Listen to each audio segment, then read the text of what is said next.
Hello, good evening, and welcome to this evening's show. Hope everybody is fine. Here in the UK, the weather is nice and warm. I'm loving it. I hope you are too. You might as well. We don't know how long it will last. Today I have what I would call an interesting show and informative. Everybody out there, you guys need to remember it's an interactive show.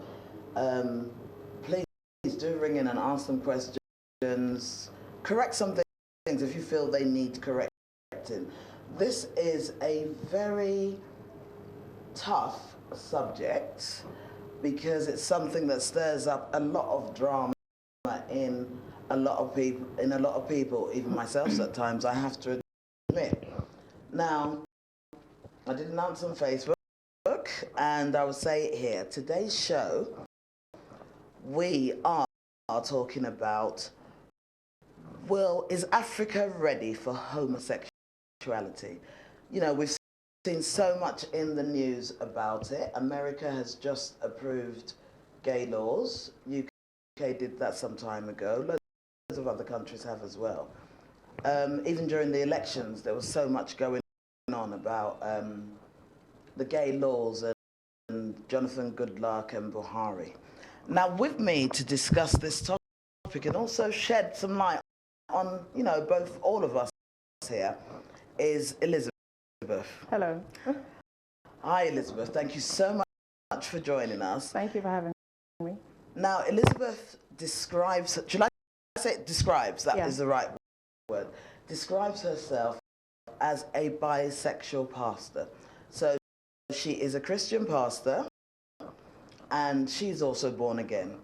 And now I don't know about you guys, but for me, I need to work out how that works, because I don't understand that. Okay. And I want to thank you for joining me today, because I approached you, and you kindly said yes, and you also know it is a difficult subject to discuss among the African culture and, you know, among Nigerians. How do I start? Okay. My name is Elizabeth from Bisania, and I'm actually the founder, minister, senior pastor of Beloved Ministries in Royal Greenwich. It's in here in the UK? Yeah, it's here in the UK, and you can also join us on Facebook. And I minister to the LGBTI community, you know, not just in the UK, but also worldwide. Right. And I am bisexual. So, could I ask you, how does that actually work? But before you answer that, I want to just say to, I hope that's not, I want to just say to the viewers out there, now the phone number is going to be scrolled along the screen. Please do feel free to ring in when you get the number. Now, I'm going to ask you, how does that actually work? Because that was one of the things that kind of got me interested in having you join me on the show. I mean, I grew up as a Christian. Yeah. And as a Christian, I know that one thing that a lot of people, most Christians say, is that it is against the Christian religion to be gay. Okay. And can I just stop you there? Yeah, go on. I mean, it works very well because it is the Christian religion that allows you to be LGBTI, not just gay. Not just gay.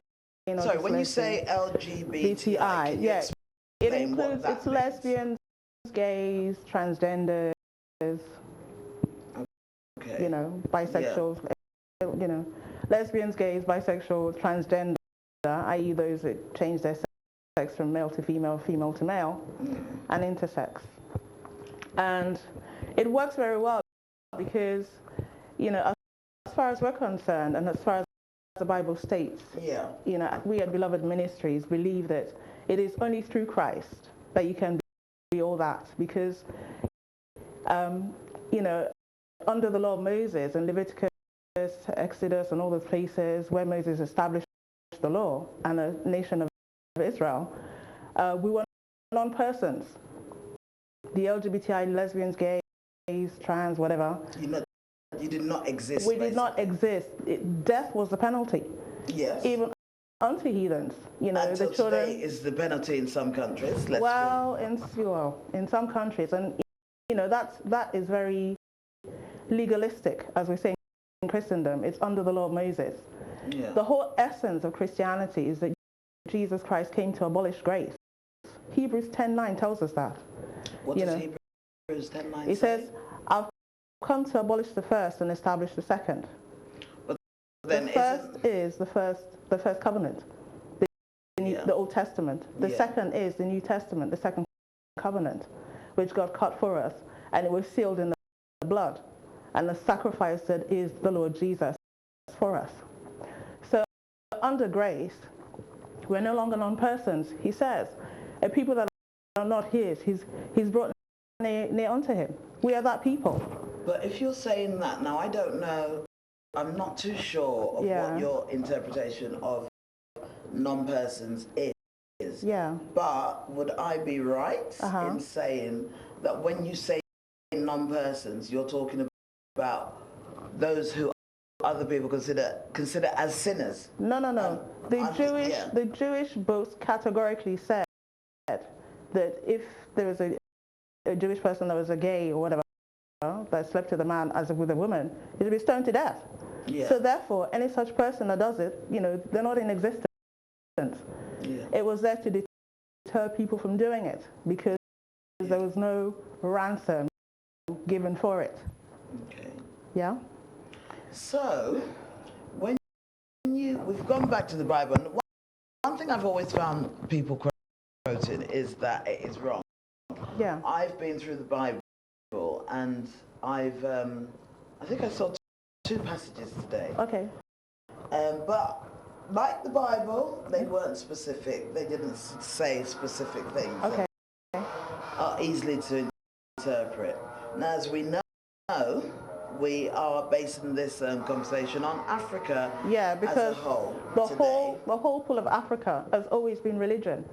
And the unfortunate thing is that even before the enslavers came to Africa and the colonial masters came to Africa, the LGBTI existed. We existed in Oba's palaces.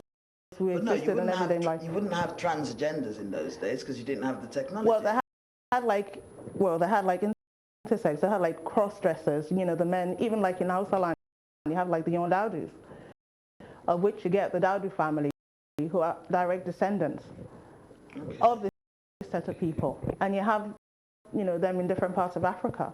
In Senegal, they're called Godjiam or something like that, and their family names to show that they're of that line. But then, isn't it?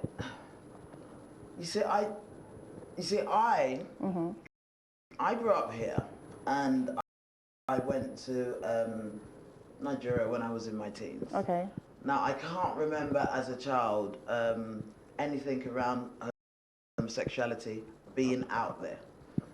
Now, but you used to see men and women holding hands, and men and men holding hands. No, I don't think I did. Oh, Not as a child. I did. Not as a child. I can't remember. If I did, I can. But then your parents would have told you that, they're just being friendly. My parents actually never ever spoke to me about it. Okay. My parents never ever spoke to me about it.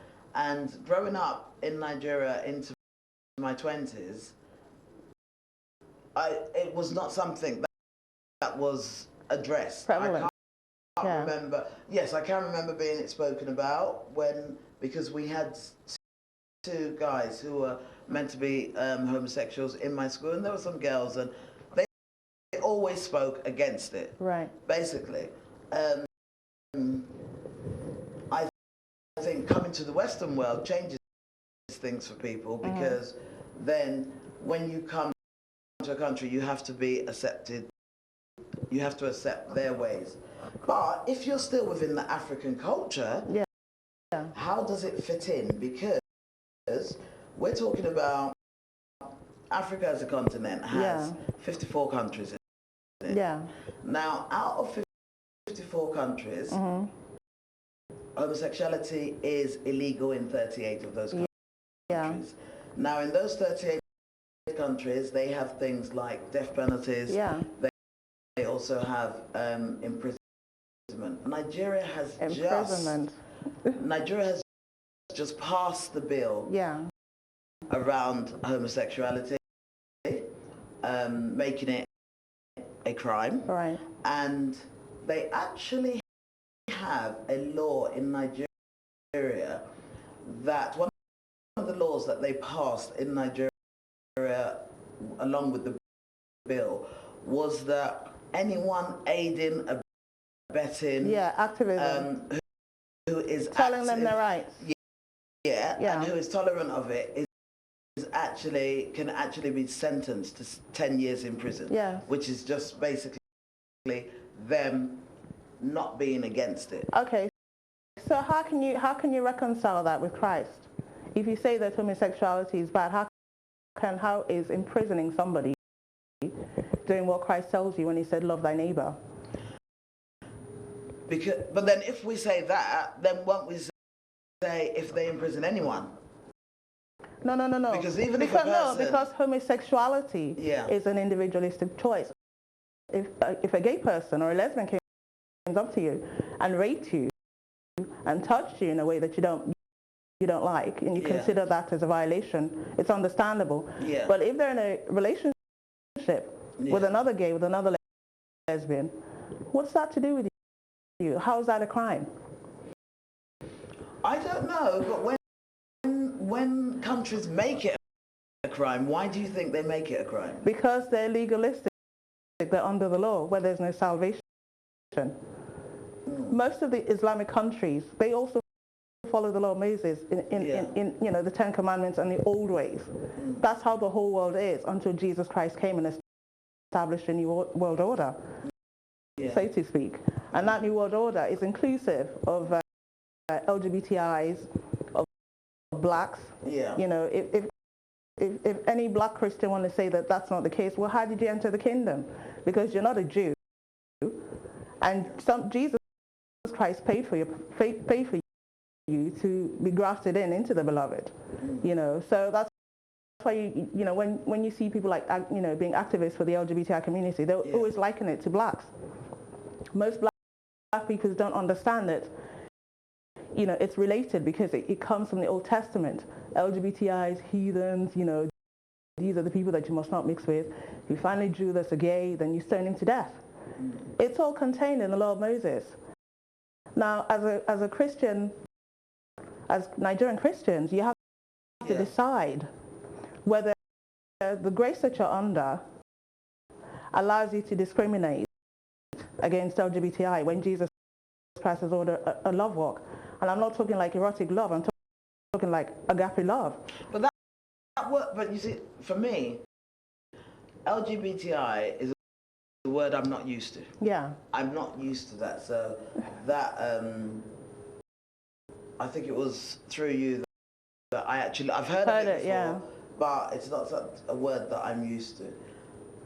What I would ask is that you as a Nigerian, now, knowing that they have passed this law in Nigeria, it doesn't stop me because I come with a higher calling. No, but what I wanted to I know, but what I wanted to ask you is that knowing that law has just been passed, before that law was not there, it has just been passed, do you feel comfortable going to Nigeria, or do you feel comfortable going to any countries where they've criminalized? Well, I mean, as a person, I don't feel intimidated in any way because I'm not in a relationship. Yeah. But as a pastor. Hold on, we have a call coming through. Hello, good evening. Hello. Is that Fusion TV? Yes, it is. Good evening. Hello. Hi, good we can evening. hear you. Who am I speaking to? Is that Fusion TV? Yeah, we can hear you. Who am I speaking to? Okay. I wanted to make a contribution to the discussion you're having. Oh yes, please do. You know what the conversation is? Yes, I think it's all about accepting homosexuals in the society. Sorry, can you say that again? Sorry. Is it all about accepting homosexuals or gay in the society? Yeah. Well, is Africa ready for it? Yeah, but you know what? I'm just gonna be honest. To be honest with you, I am not gay. I'm straight. Yeah. But I don't understand why people are very judgmental, against gay people. Yeah. They don't do anything to hurt anybody, so why should people just be against them? I don't understand. I don't think it's fair on them. Yeah. Yeah, I agree with you, Carla. And the issue and the problem for Africans is that it's based upon religion, and they're fixated. Yeah. Unfortunately, when the colonial masters came with their Christianity, they came with a legalistic Christianity. And like in the 1400s or something, the Pope actually issued a papal bull called Diversas, which basically allowed like the Spanish and the Portuguese and colonial powers or whatever to go and enslave our forefathers. Yeah. Part of what they did was destroy our culture. If that is the case, haven't the colonial masters, haven't they accepted it themselves? Well, you see, the thing is, there's now been a change. I mean, like, you've seen... I think at that time, sorry, caller, I forgot to ask you your name. Yeah. I'm Tony Marie. Hi, Tony Marie, thank you. I think it was a bit different. I think homosexuality is something that has more or less become more acceptable. No, it was even illegal. It was even illegal in the West because there was an issuance. At that point of time. There was an issuance by the Pope, because the Pope and the Catholic Church ruled over the Western nations, and they in turn colonized the rest of the nations. So they brought this brand of legalism to Africa. Unfortunately, there's nowhere that Christ is mentioned in part of it, because if Christ was mentioned, they wouldn't enslave black people. They wouldn't, discriminate against the LGBTI, which are all things that I stated in the book. Yeah, sorry, go on. Well, the thing is, I don't understand how gay people or homosexuals or lesbian, how do they hurt people in the society? They don't hurt me. They don't how do they hurt They're just people? in love with whoever they're going with. Well, that's the hope. That's what we're putting forward. That as long as you don't sort of rape somebody or start touching somebody that is not gay, that constitutes as a non-consensual touch, then it's not really a crime. Whatever. And also, I'm a Christian myself. I mean, the Bible has taught us not to judge people. Do you understand? And the Bible has taught us not to judge people. I know people go about the Old Testament about Sodom and Gomorrah and how that's, but things change when Jesus Christ came to die for our sins. He said, don't judge people. And Jesus Christ also actually wants us to win disciples for him and not chase people away. So I don't understand how human beings can be so mean, very mean on the homosexuals or gay. I think it's crazy. They don't hurt me. If they are happy to date whoever they want, I mean, it's all against human rights as far as I'm concerned. Yeah, we just have to keep praying for everybody. We just have to keep praying that God touches their heart, because as you said, they're not doing anybody any harm. So why should you just go and imprison somebody? That's what they did to our forefathers as just ordinary blacks. Go and enslave them. And you know what, Elizabeth, all I'm going to say is, I mean, you're probably surprised I know your name. I watched a program on Ben TV last week. I'm not sure when. You were on. I was really proud of you. I'm not gay, thank you. to be honest. I'm straight, but I was really, I was proud about the fact that you've done your work, and you've come out openly to sort of, even though people discriminating against you and stuff about you. Thank you. You've come out publicly. And you know what? I support you. I'm straight, but always support gay. Thank you. We have to speak up because I mean, you know, it's a violation in two cases against those that can't speak up. Oh, thank you so much for ringing in. Yeah, thank you. Susie, and I must say this, Susie, I'm lucky to have got, you know, got through the phone calls. I've always tried in all your shows. Oh. I've been able to get through. So you're doing a marvelous work. Thank you very much. Thank you. I love it. Oh, thank you so much. Thank you. Thanks. Okay. Thank you. Bye. Bye. Bye. I mean, I am not gonna what's the word? Whatever I do now, I have to be careful that I don't offend you or I don't offend anybody out there. I think can I just say the only offense that I do take is Nigerians saying that, oh, it's not our culture. But no, can I ask you something? When you say that, but is it our culture? You have our traditional songs. The Oriki of Yoruba land mentions gays. Does it? It does mention. It does. I am Yoruba. Yes, it mentions. If you go to the Tunde Balogun's Oriki on YouTube, part 5, it mentions gays. Now these are our traditional songs, which means they're part of our culture. They're our people. You can't just throw them out and say, well, they don't exist. But people say, and I think I've always agreed with it, that the Bible was very clear that it's one man, one man, one woman. That is how I was brought up to understand it. And so whenever the discussion around homosexuality comes in, somewhere along the line, Christianity comes into it. Yeah. And how are you going to have babies? Yeah, because this is it. Because people now say to us, I have been told clearly that we are on the world to reproduce. Yeah. So if you're gay, you cannot reproduce. How is that possible? Okay, let me put this to you. Yeah. I mean, check all your Bible. You see in Genesis, the first book in the Bible. Yeah, I can Google it. Yeah, okay. How was Eve conceived? Eve was not born of a woman. I thought she had sex with... No, she came from the rib of Adam. Man, and God cloned her. God made her from his, from like a cloning type device of Adam. A device? Well, let's just say device. He basically fused it. He developed her from his bone. Okay, yeah. So, like you get like heterosexual marriages, they say this is bone of my bone, flesh of my flesh, blah, blah, blah. Yeah. But, I mean, getting back to the story, if you carry on reading Genesis, especially 3:16, when Eve had listened to Satan and had taken of the fruit, ate it, gave it to her husband, as commanded by Satan, God was furious. Rather than them repent, they hid.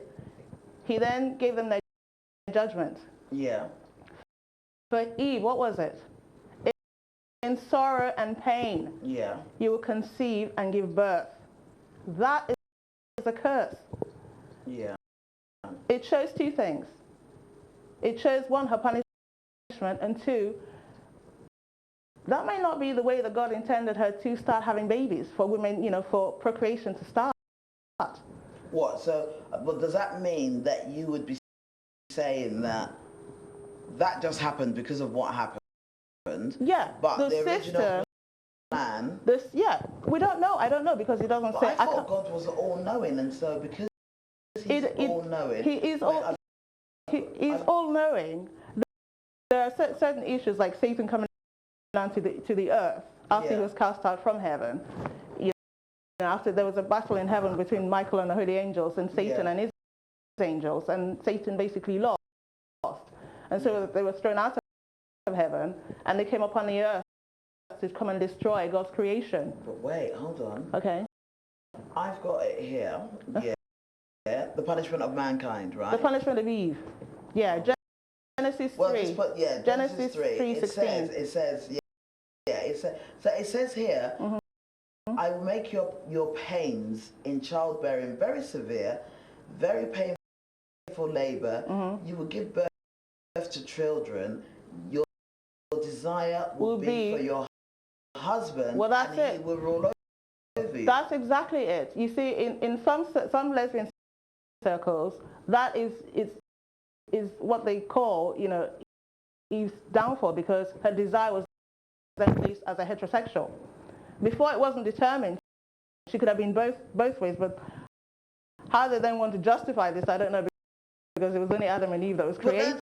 But then if that's the case, then wouldn't God have made two women rather than a man? That is exactly my point. He could have done it. He could have made two men. He could have made two women, because. But he didn't. No, listen, because the procreation was not the issue. I mean, the way Adam, the way Eve started to conceive and to have babies was a curse. It was like a damaged system. Who's to say that God wouldn't have put Adam to sleep again and taken off his toe to have babies? I don't know. It's just do you know what I mean? You know what I'm going to say, though? Then we come to the issue and the matter of the last Adam, who is Jesus. The last Adam? Yeah. Oh, okay. Also known, Jesus, also known as the last Adam. Yeah. You then need to work through all the works that he did on the cross, how he deconstructed humanity, how we no longer have to rely upon the male species. Not that the male species is already done away with. Well, we want to do away with them now. No, it's not done away with, but that's what I'm saying. He's now placing the genealogy back into God, as in the first Adam. Because the first Adam was the son of God, but he fell. Yeah. The last Adam was an everlasting son of God. He didn't fall. He won his battle against Satan, and the battle was fought again in the garden, this time Gethsemane. And Jesus Christ didn't abandon his post. Yeah. Although he wanted to. He said, please take this cup away from me, but nevertheless, not my will be done but yours. And he suffered it because he knew that everything was going to change. Yeah. I mean, I get that. I kind of understand what you're saying. I said kind of. Yeah. But then, when Africans, let's focus on Nigerians, since we're Nigerian.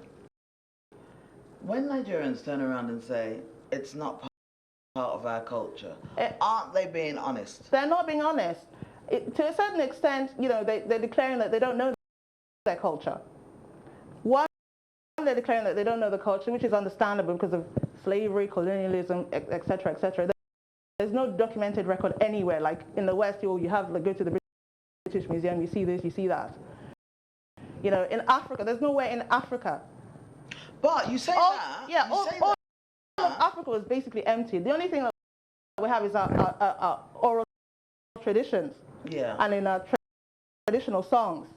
But you say that, but even though it's not documented, we're still held on to our culture. It's not our culture. You see, the culture that you're holding... I'm talking about the African traditional. In what way? Culture. Well, I can tell you that honestly, my grandmother was a full ATR, African traditional religious person. She had a very strong belief in it. And she worshipped our gods. A deity, her deities. She worshipped them.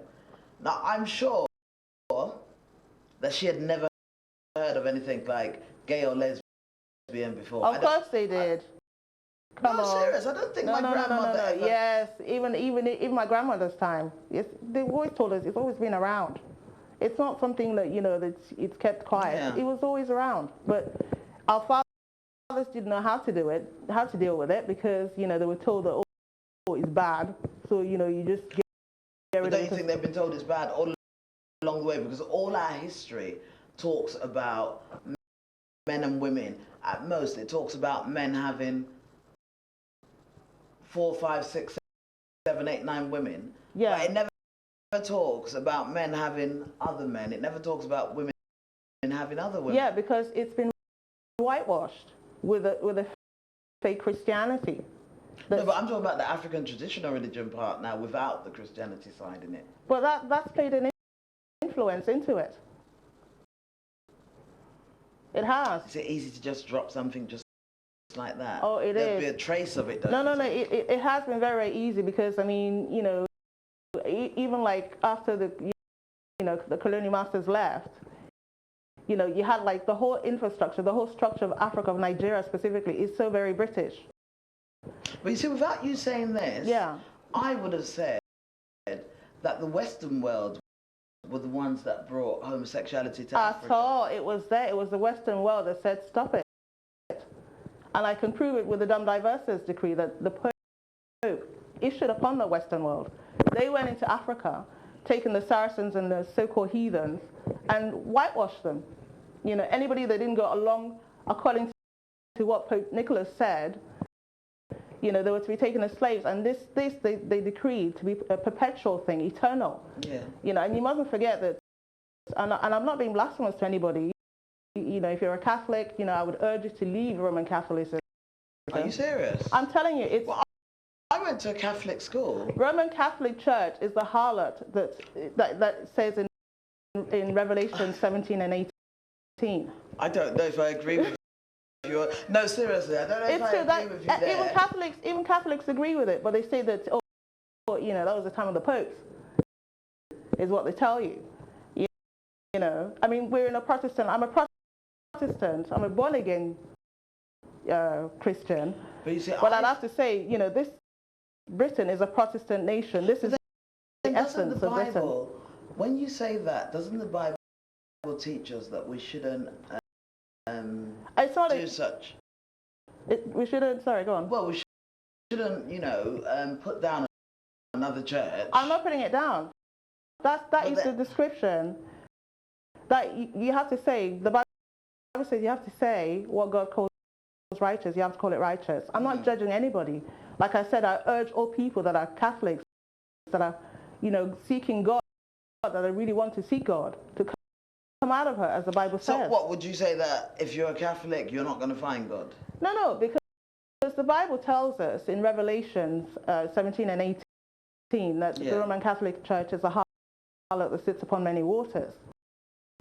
She's gone away from God. She does. You know what? I think we need to call you back for another church to discuss this one, because we're totally going off. We're going into we're going into religious. Yeah, but I mean, just to tie up everything in one neat package. Yeah. It was the Pope of a Catholic church, of a harlot church, that issued the Dumb Diverses, that enslaved our fathers, that got rid of our culture. And it needs to be the Catholic Church, if you're speaking as a political activist, that apologizes. The Anglican Church apologized for the slave trade. The Catholic Church, seems to think that it's nothing, that, they didn't issue anything. All the Portuguese that came to Lagos, Eko and everything. Wait, we're gonna take this up another day. I'll tell you what, definitely. I'm going to ask you, now tell me if I can't, a personal question. Okay, go on. You were once married. I was once married, yeah. So at one point in your life, you wasn't gay? No. Or were you always that way? I was gay before I was married. Did you know you were? I battled with it. So why did you battle with it? Because then it was like a taboo. Was that because were you in Nigeria then, or were you here? I was here and I was in Nigeria, and I didn't know sort of how to come out to my family, and there were like issues. Well, what do you do? It's not really accepted. Yeah. There were like expectations from my family. You need to get married, you need to settle down, have kids. And I did all that, and it didn't work out. It was actually my ex-husband and his family that threw me out. So it wasn't as if that I abandoned my role in that respect, as some Christians want to say, see what Paul is talking about. They left their marriage to go and lust after other women. I'm not in a relationship with male or female at the moment. I just pastor and I preach the truth of the gospel. But in my situation, it was my ex-husband that that said enough, because he wanted to marry somebody else. So. But then, when you got married, you made vows. Yeah, and I kept my vows. So those vows? I kept my vows. I didn't have any extramarital affair, male or female, whilst I was in a marriage. The marriage only lasted about 3 years, and I actually had 3 kids for the man. 1 died. In 3 years, that's quick. I know. You guys didn't waste any time, did you? You guys didn't waste any time. Yeah. Yeah. So, I mean, my eldest is a girl, and she's 20. She's just finished university in Canada. She's going to go to like med school. Yeah. My last one is 17, and he's still doing his A levels, and he's planning on going to university. Yeah. So I do sort of I do know what I'm talking about. I didn't break my marital oath. I take it very, very seriously. In fact, most people that I minister to, even in the LGBTI community, I say, well, you can't do crap. Even if you were to marry your girlfriend or your boyfriend, it's not the sort of situation that you do today and then tomorrow you say you're not doing. But then I sit down and then I wonder that, okay, if people are gay, before the UK approved gay marriages, then what did people do? Because then it wouldn't be legal. Yeah, they still were gay people, but I think I'm not sure exactly when the laws changed, but it was quite recent. Yeah, it was just a few years ago. Yeah, it was still considered illegal, and there was no like same-sex marriages, so they just carried on in fornication. So there you go. Fornication is sexual activity without marriage. It's not restricted to heterosexual, by the way. Oh, yeah, that's true. That is very true. And I do apologize, but I still struggle with it. Yeah. Because I will tell you, when my kids they started teaching them sexual education in school, when they came back and told me that they taught them about homosexuality, I was like, you what? Why would you do that? Why would any school do that without asking my permission? I'm not for the school taking control over what the parents should to tell the kids effectively. Whether it's heterosexual or same-sex sexual activities. Funny enough, I wasn't bothered about. I was heterosexual side of it. I don't know why, but I wasn't bothered. Maybe because I've grown up as a heterosexual. Yeah, I wasn't because bothered about that. You seem to accept it as the norm. There are other norms and normalities.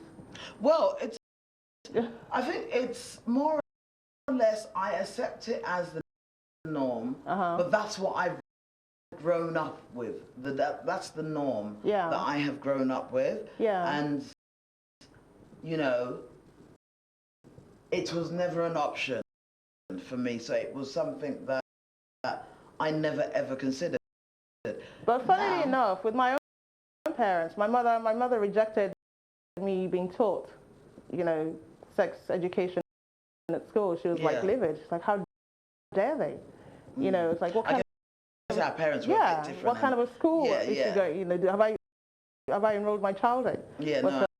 I think my parents would have been the same. Because as Africans, not that our parents really sit down and tell you the ins and outs of it, but it really is the parents' responsibility. And they never do it. Somehow, a lot never do it. Well, they do. They just say, look, boys, keep away from them. You get pregnant. Exactly. It's simple and straight, isn't it? It's just. But no. So, having this conversation with you is lovely, but it still leaves me wondering. Okay. Is Africa ready for it? They're not ready for it. They don't think that it's right. But do you think that it's right to imprison or punish somebody for who they say they are? I know some people debate that nobody can be born gay. Nobody's gay. You tell me. Everybody has gay gene. I don't. You do. Why? You've just not tapped into it. I don't think I'm going to. I don't think I'm going to be tapping. I'm not going to. Every man has a female gene that they can tap into and become, But having a female gene is it? And every woman has a. Is it actually something to do with having a female gene? Is that something to do with our sexuality? homosexuality, or is that something to do with the sex we're born as? It's your sexuality. I believe that you can tap into it, no matter what sex you are. I mean, you can be born female and tapping into your male gene. That's why you get like butch lesbians that are really, really manly. But then what do you say to people that or even say transgendered that actually change over, from being a male to a female? But then what do you say to people that say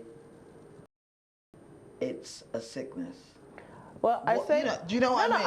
I do. I mean, I don't throw the baby out with the bathwater. I do look at individual person's, case. Some people are happy being gay, some are not. Then we need to find out why you're not happy being gay, because it's okay to be who you are. I mean, in some cases, some people were raped. No, so when you say that some people are not happy being gay, yeah, there are issues. They feel that that actually says, something like something is pushing them to do it.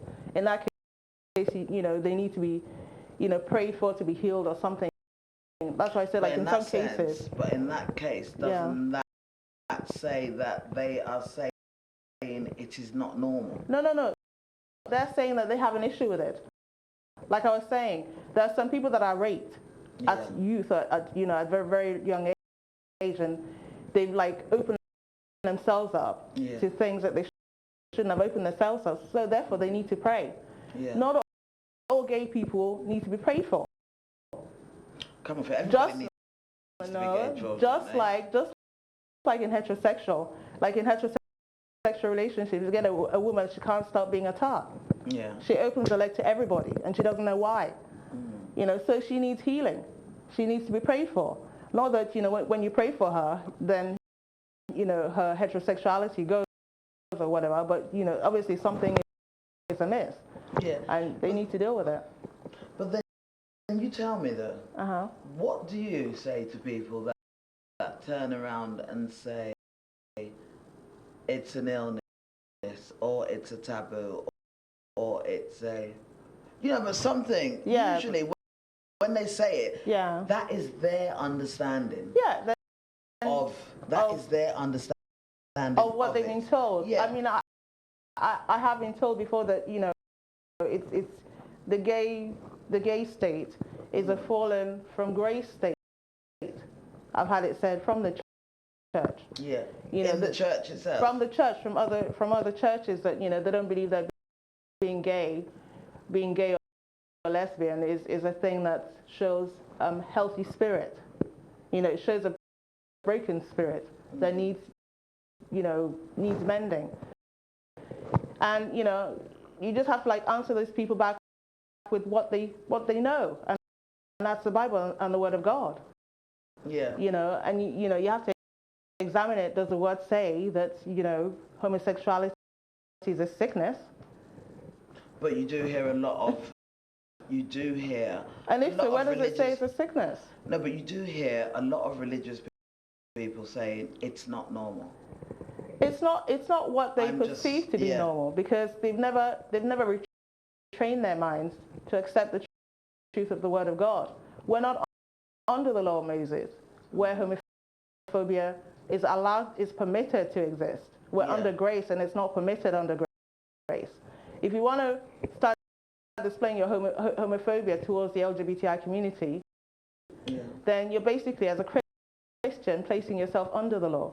And the warning that the Bible gives is that there's no salvation there. With the law of Moses, shall no man be justified.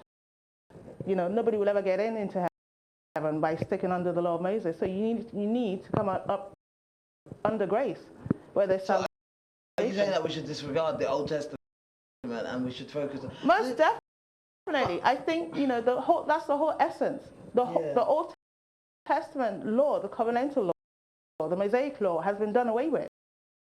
But then I say, and maybe it's me, maybe I've got it wrong. And there's only two laws. There's only two laws. Yeah, love God, love your neighbor. That is the only commandments that Jesus Christ gave, and that's what he said the law and the patriarchs are hinged upon. So therefore, that's what he's going to establish this new covenant under. You know, love God, love your neighbor. And the whole system is that if you can't walk in grace and you decide to walk under the law, you know, the law takes you to death. It doesn't take you to life. You know, the law exposes your sin.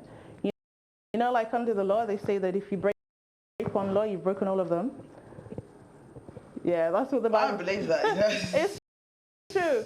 Break one law. Yeah, break one law, and you know you've broken all of them. So you have to spend the next, I don't know, 30 days trying to give all kind of like offerings, whether it's dove, whether it's ram or whatever. That's the legalistic system.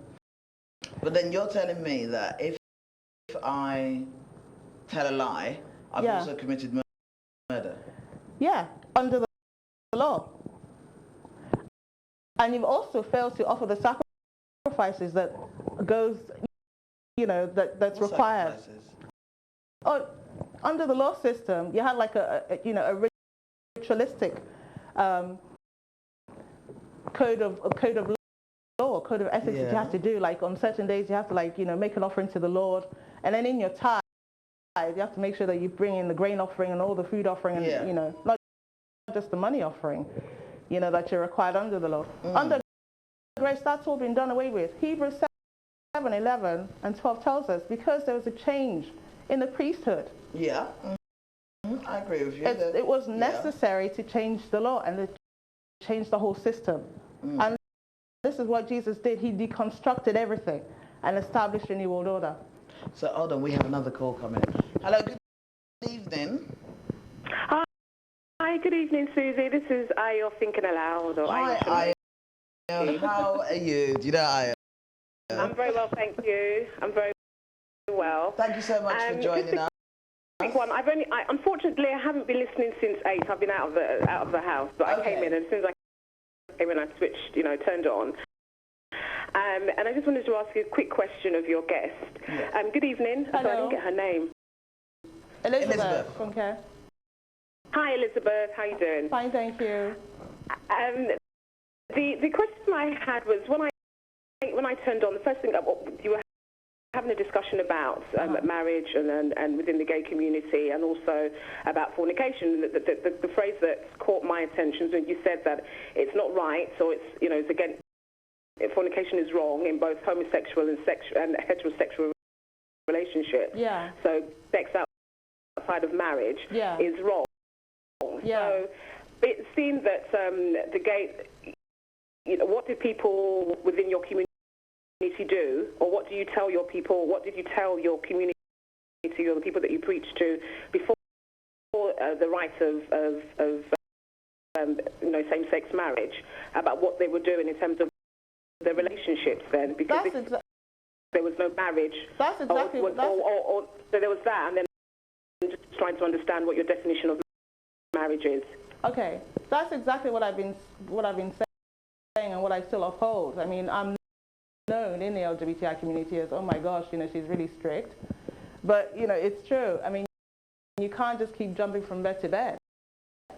You know, it's called fornication in the eyes of God. And you can't say, well, you know, because Jesus Christ accepted and paid the penalty price for your LGBTness, for you to be gay, you know, it's okay for you to just sleep around. No, you need to get yourself into a covenantal relationship with the significant other. And this covenantal relationship is called marriage.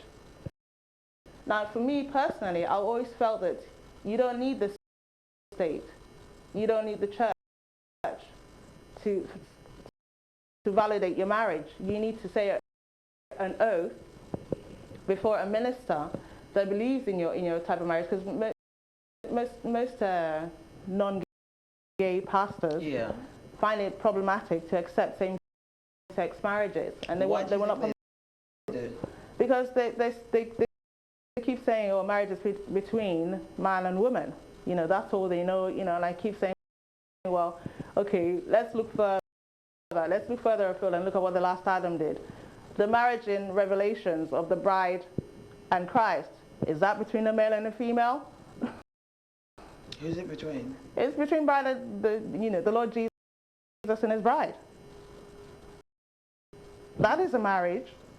It's not restricted to male and female. It's a union. It's a covenantal based on oath. That's all it is.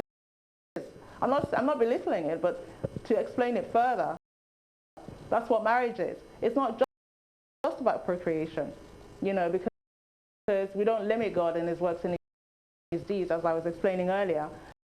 Yeah. That, who knows, how God had intended, procreation to take place. We know, all we see is from Genesis 3:16, where Eve was given as a punishment to conceive in sorrow and in pain, and to give birth in sorrow and in pain. We have no idea. I mean, it could be that, God intended for Adam to fall asleep again, and then he take something. But then we can't live on a could be, could we? No, that's what I mean. Yeah. We can only go by what is actually there. Yeah. That's exactly what I mean. That was what was there before the fall. Yeah. That was what was there before the fall. How Eve was created. But we don't know what was there before the fall, do we? We only had a snapshot of how Eve was made. Adam don't even. Ayo, are you still there? No, she's not. I think she's still listening through, but don't let me go, because I feel once it's not documented, it's not there. But I feel that Ayo, she asked a very good question. Sure. So, my question would be, God recognizes state laws. Yeah, he created laws and the ordinances. Yeah. And God says clearly. But not all state laws. But he would, let's say he would recognize a country's law, because in the Bible it's very clear, give to Caesar what belongs to Caesar. And to God what is due to God. My interpretation of that is that you need to obey whatever laws have been put in place. Okay, stop. The lawmakers of Nigeria, they failed to comply with the Nigerian constitution, because it says they will never deny any Nigerian their rights. The Anti-Same-Sex Marriage Act does exactly that. So if you want to take it up that, God said we should obey the law of the land, they've already failed. But who wrote that? It's the law of the land. They all swore it before. They all swore it. The president swore it in his inauguration. Buhari swore it. GEJ swore it, and he broke it.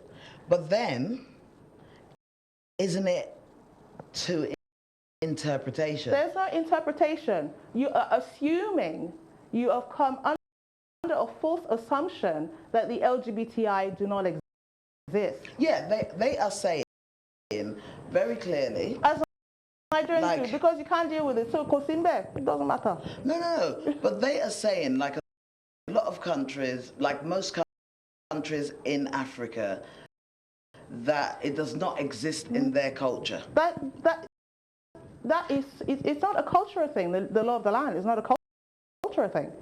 Like you said, it's a legal document. It's the law of the land. It does not say that LGBTI do not exist in African nations that banned it. Yeah. It does not say that. They're clearly human beings. But I'm sure we don't have transsexuals. No. Of course we do. In Nigeria, we can't. They don't do operations over there. Of course. What about Sahara? She's the biggest Nigerian transgender. But she must have come here to do the operation. Well, I don't think she's done it in Nigeria. She's gorgeous, and she. No, but look at it this way: if they don't do the operation in Nigeria. Well, obviously they can't, because they don't have the facilities in Nigeria. If they don't do it, then it's going to be very hard for them to recognize it. It's going to be very hard for them to recognize in a man being of both sexes, or a man being a woman as well, or a man changing to a woman. Yeah. So they're not going to be able to include that in their constitution, because they don't recognize it. Because the only thing you're going to put in a constitution is what you recognize. At all. It says any Nigerian. It doesn't say any Nigerian recognized. No. Isn't that any Nigerian is what the Nigerian constitution says. It doesn't say I recognize you as Nigerian. I recognize you as human being. It says any Nigerian. And that person that has, Nigerian heritage, was born in Nigeria, that's of Nigerian parentage. And, to just deny a whole segment of the population. Hi, good evening. Is an insult. Hi, good evening. Hello? I think we have lost that call. Can't hear them. Yeah, I think. Please call back if you can hear. I lost my trail of thought. Yeah, the Bible says, you I'm being very careful here not to offend you at the same time. I'm not offended. I don't want to call a guest and I've offended her. So I am going to ask some deep questions. The only offense, like I said, is the Nigerian Constitution saying that the LGBTI in Nigeria does not exist. So therefore, you're not going to recognize them. I mean, I had somebody at a Redeemed church say to me, oh, it's to ginger them out of it. It's to what? Ginger them. What's that? To push them out. Yeah, to push them out of their games. It's to push them out. It's to ginger them out of it. They say ginger.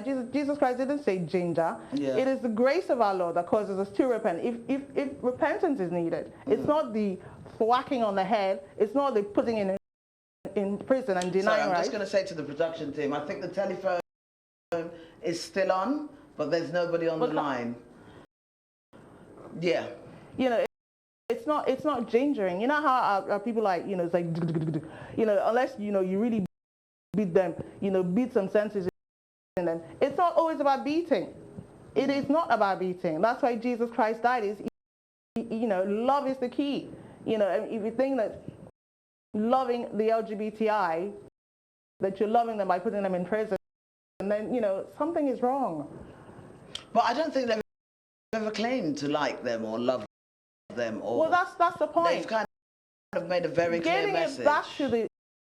Getting it back to the legal aspect of it, as you stated, God establishes the law in the nations, and He expects us as Christians to obey it. The people that came into office and passed that law, they broke the law of the land. They deny Nigerian LGBTI, including the president, in signing it, because he swore an oath when he was taking up his office. He said that he will not deny any Nigerian according to the Constitution. The Constitution says that no Nigerian will be denied their rights, and yet we had a whole segment of Nigerians denied their rights, and even yet thrown into prison. But then that's also my question would be, I haven't, and maybe I've lost it somewhere, but I've never seen the Western world oppose the laws that these countries have in place. Okay. So they have been like, obviously they're having like the move for the Human Rights Act, which Britain has opposed. Because I don't know why, but they feel that establishing a proper human rights background in Britain somehow limits the judge's hand from dispensing justice. I mean, I speak this in particular to this piece of law in the British statutes called Section 19C of the Race Relations Amendment Act 2000, and the law actually states that any judge in Britain or in any court can discriminate against black or ethnic minorities. It's there in black and white. And I petitioned and I lobbied for that back in the day in 2006. Sorry. No. Sorry. We're diverging. I lobbied for that in 2006, and the law wasn't changed. It was just repackaged on the Equalities Act. I mean, in the Equalities Act, the court is not actually a place for you to take cases of discrimination to, because it's not deemed as a place that, as a body, that will get rid of it. That's what it says in the statutes. So, in certain respects, you have Britain also fighting against the Human Rights Act, which they signed up to. But then also, do you think Africa, or a lot of, we've got 38 countries that have criminalized homosexuality. So the clear message they are giving to their people is that it is wrong. It is wrong. That is the clear message that anybody in those countries will get. You know, you've got Jamaica. I'm sure I read somewhere it's a death sentence. You know, and I mean in Uganda it was a death sentence, and then they lobbied against it. Because then I struggle. I'll tell you what I struggle with. Yes, I know the world is free. Sorry, we have another call coming. Okay. Hi, good evening. Oh, hi, it's Tony Marie again. I just can say why. Hi, Anthony Marie, how are you? I heard the culture thing again, and I thought I need to ring through. Yeah, go on. So what is our culture? I don't understand, because I've read a lot of stories about, is it our culture for all the men to marry girls of 10, 11, 12, 13 years of age? How does that benefit us women in Africa? I mean, I just don't agree with this. They're talking about our culture. Culture changes.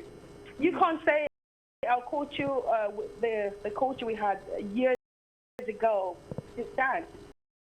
Yeah. You know, I mean, it just doesn't make sense to me. I mean, they're just a loophole out, and it doesn't make sense. What's our culture? I mean, the other day I was reading, it's okay for an older man to marry a 30-year-old person. Yeah. I'm not trying to deviate from it. I mean, when you talk about this issue, it's all against human rights. Mm. We shouldn't stop people from falling in love with whoever they want to fall in love with. Yeah. I don't agree with this culture thing. I know they have their rules in Nigeria or in Africa, but I just don't agree with it. I think it's about time that we, women or whoever, men, gays, homosexuals, lesbians, should stand against all these culture issues. Mm. Because I say to you now, Susie, most of the culture we have in Africa or in Nigeria doesn't benefit women. No, they don't.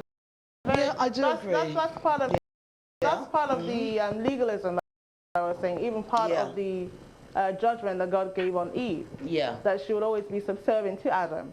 You know? It looks like God put us underneath them then. No, but the good news is Jesus Christ came to abolish all that. You know, he said in the scriptures in the New Testament, there's no male or female in him.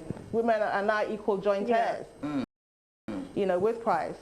And although you get like bigots like Paul in the Bible that says that he will not suffer women to teach over men, you know, it shows his stance that he's gone back under the law. You know, typically under the law, women had a subservient role to men. You know? Tell me, can I ask Tony a question? Tony, can I ask you a question, please? Okay. So, how do you feel of the Nigerian law that has been passed to criminalize homosexuality? Well, I feel it's unfair. They need to open their eyes and look at the rest of the world. Like Elizabeth said earlier, most of these rules came from the Western world. It did. And you know what? I tell you what, Susie, what's really sad about this is there are a lot of homosexuals, a lot of gay people in Nigeria who are dying in silence. Most definitely. They are just secretly trying to be happy, and that's not fair on them. And can I just My point is, carry on. No, I just wanted to say it's not even just a matter that it's not fair. They can't come out now to get treatment. You know, even the heterosexuals. You know how it is in our culture. The men just sleep around and whatever. They can't go to the AIDS clinic and start saying they want to get treatment for AIDS because they get scared of being labeled as gay. So in that respect, it's affecting the whole community, Nigerian community, the whole society. Yeah. You know, so it needs to go. But would it go? That's my question is, if we're going to be realistic, we can't see it's going in the near future? Because our culture, and I know Tony said, what is our culture? I see our culture as our beliefs. Yeah. I can't see it going in a long time because our beliefs are very far from saying we give approval here. Yeah. Well, it's certainly... You know what, Susie, what I would say, my answer to your question would be, we need to stand up against this. Because once upon a time, in the United Kingdom, they had lots of culture. Years ago, what I read about it, there was once upon a time people were being hanged on the stake and burned down. Because Definitely, yeah. They have outgrown that. It may have taken millions or thousands of years. But you know what? We'll get there. We need people to stand up and say, this is wrong. Yeah. She should resign. This is wrong. We can't just agree with everything they say. Yeah. I'm giving an example again. I was not happy about the fact that a 13-year-old or somebody just slightly older can marry an old man who's over 60-something. And everybody's just folding their arms. I'm not trying to deviate from this topic, but I'm just trying to give an example of what people call culture in Africa. We shouldn't allow that. We need to stand up. And you know what? And now a lot of people are very ignorant. They come out and think, okay, when you're homosexual, gay, lesbian, whatever you call it, you know, it's an abomination. We have moved past that. We are not hurting it. They are not hurting anybody. Do you know what? Do you know what? Tony, I am so sorry to interrupt you. We have only got 2 minutes left. Wow. Okay. Already. But no, let me say a big thank you to you for ringing in. Thank you very much for that. Thank you. No, that's okay. All right, then. Good night. Thanks. Thank you. Okay, bye. Bye. I did tell you it was going to fly. Yeah. I know at the start of the show, I said to you 1 hour, and you were like, wow.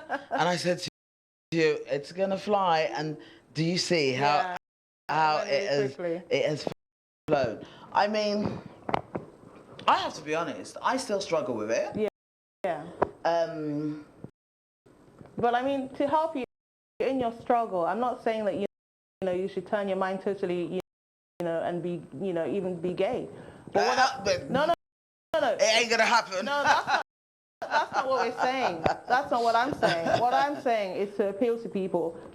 Do you honestly think that imprisoning somebody that's in a relationship that's got nothing to do with you, they didn't do anything against you, and then you think it's right to just throw them in jail? No, that side of it, I am going to be very, very honest. I don't agree. I don't think it's right. I think before you can be thrown in prison, you should have done something to harm somebody else. Yeah. And once you haven't. But as much as I was born in the UK, I still hold on to my values. And at the same time, I feel there has to be an acceptance because I live in the Western world. Yeah. I have to be realistic. So, but how do you reconcile, you know, living in Britain where it's accepted and same-sex marriage is accepted? How do I reconcile? Yeah, how do you reconcile it with your Nigerianness? Well, I get on with it. I had neighbours who were gay.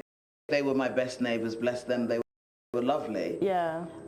And like I've said to, you know, some of my gay friends, I love you to bits, but I'm not gay. Yeah, it's okay. So I take offence if you should try and chat me up, but I'm not going to dislike you because you are gay. Yeah. I mean, the issue is not that, you know, anybody wants to chat anybody up. The issue is what's going on in our country, in Nigeria, in Africa on the whole. And, you know, you as a Christian, you have to know that it's not scriptural to imprison somebody for them not committing a crime against another person. Even in obeying the law of Christ, love your neighbor. Is this a transgression against your neighbor? No. Do you know what, Elizabeth? We've come. Thank you. No. Do you know what? I want to say thank you very much for coming to have this discussion with me. I think it's difficult when you're fighting against a country, a nation, a continent. Do you know what I mean? It's not an easy one. You know, it would have been easier if you had a gay host. It would have been much easier. Oh, no. I mean, every opportunity is a blessing, and I thank you for inviting me. No, thank you so much. Because the more we get it out there, the more, maybe like people come to the senses that, hey, we're not saying we understand this gay thing, as we have been told, but we don't think that they should go into prison, Joe. So that's so your clear message is I'm not forcing it on you. No. I'm not saying to you, accept it. Yeah. But what I am saying is, you must agree. People should not be imprisoned. It should not be looked at an offence at all, because it's their personal choice. Yeah. Wow. Elizabeth, thank you so much. Thank you very much. And guys, I hope there were some things that you grabbed there. I hope it answered some of your questions. It answered some for me. And, I hope that everybody is allowed to live as an individual, as a human being, so long as they're not hurting anyone. Yeah. It's their choice. We're adults. But no, thank you so much for joining us this evening. And Elizabeth, thank you so much for joining us. Thank you. Thank you. Thanks.